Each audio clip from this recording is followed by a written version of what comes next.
Hey guys, C.F.C. Scarface here, and today we're doing another album review. This review is for the album Don't Tell the Dog by James Marriott. Marriott? I don't know exactly how to pronounce his name the correct way, so correct me in the comments. I'm just going to say Marriott. No, I'm going to say Marriott. I'm like 90% sure it's how you pronounce his name, Marriott. No, I'm like 40%. 50% sure it's how you pronounce his name. This album was released in 2025, only a year ago. And by the way, I think 2025 is the most underrated year of music. And we're going to be reviewing the album today, so let's get right into it.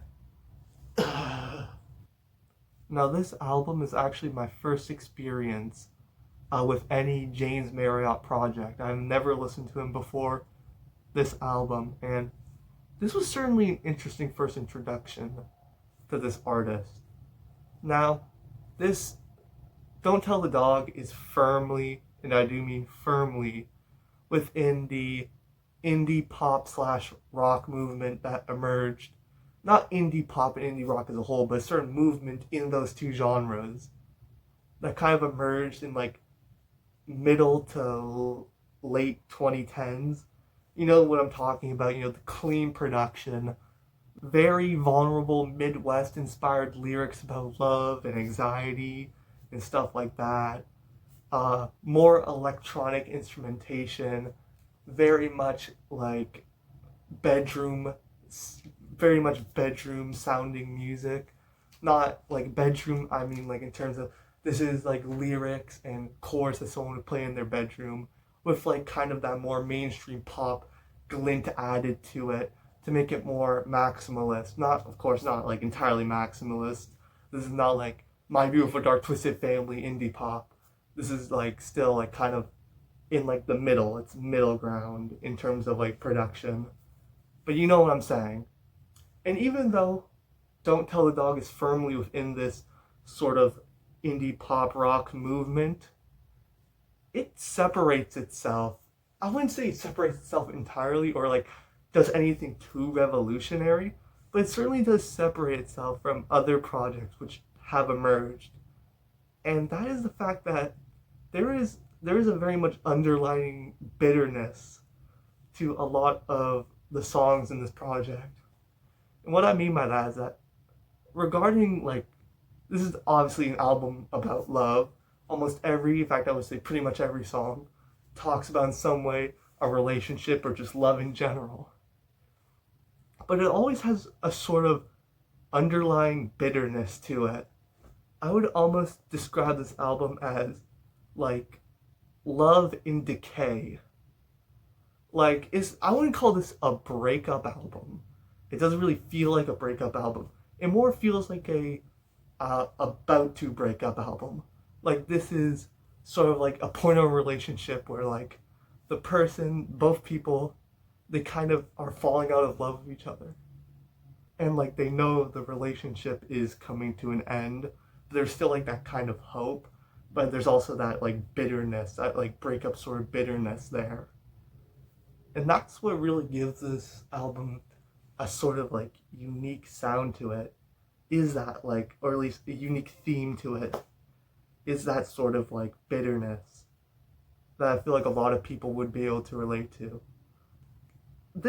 That bitterness really does add an interestingness to this album. It does add a sort of replay value that is very much needed, like a sort of like you have to listen to it multiple times. Of course, it has like other sort of like subjects are common in this movement, such as like anxiety or general like hesitantness or awkwardness or shyness. That's all present. But like I said, it's all accompanied by, yet again, the sense of like bitterness.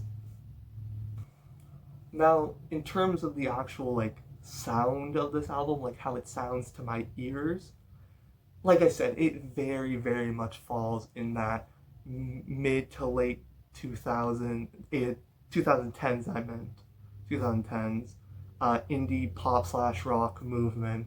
Like I said before, poppy sounding guitars, song structures, and a lot of like electronic instrumentation used, which is, I love electronic instrumentation. I think synthesizers go well with any genre of music, except for maybe, I don't know, like Mongolian throat singing. That's besides the point. Anyways, so yeah, like I said, very much like typical instrumentation for a genre. I wouldn't say typical.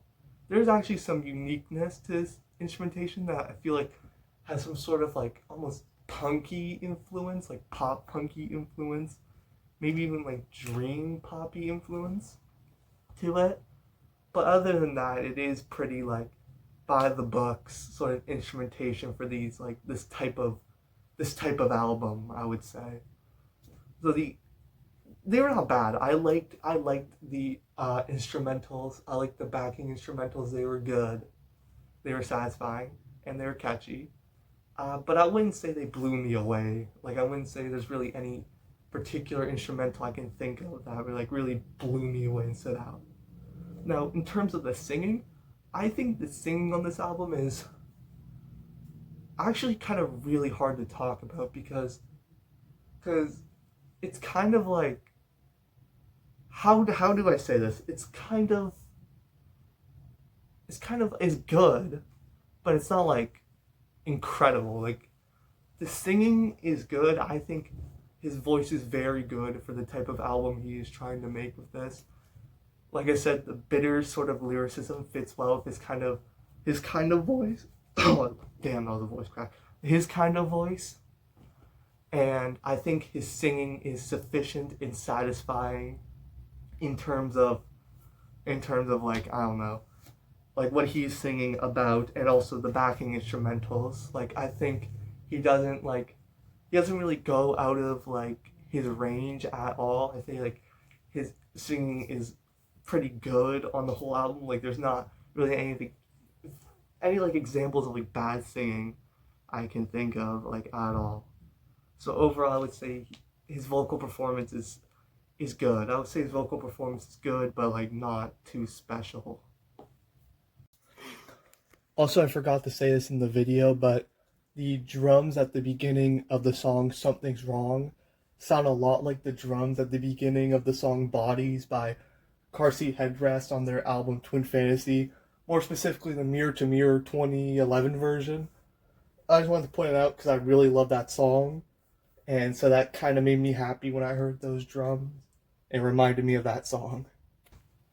Standout tracks on the album for me would be Toothache, I Don't Want to Live Like This, and How Could I Say No. The best on this whole album being How Could I Say No. I think the bitter lyricism really stands out on How Could I Say No. I think it's great. I think it's the best instrumental, and I think it's the best vocal performance. Absolutely great song. This is probably, I would say it's like the closest the album gets to like a 10 out of 10 song, but I don't know if I would call it 10 out of 10. I don't really know at this time. I think I'll have to give the album a couple more listens to before I fully decide if that particular song is 10 out of 10. But that's honestly really all I have to say about this album. It is a good album. I would say it's a good album, and I would give it a 7.5 out of 10. Good album, good vocal performance, good instrumentation, and I really like the songwriting. Like I said, the major problems I do have this album was it can sometimes get repetitive.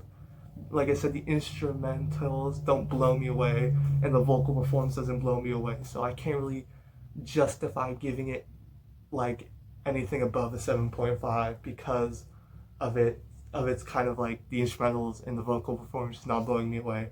I kind of can't justify giving it anything above a 7.5. Well, I hope you guys enjoyed this review.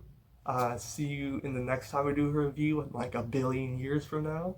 Hope you enjoyed this video, and bye. There's only one beer left. Rappers screaming all in our ears like we're deaf. Tempt me, do a number on a label. Beat up all the MCs and drink them under the table like it's on me. Put it on my tab, kid, however you get there. Foot it, cab it, iron horse it. You leave it on your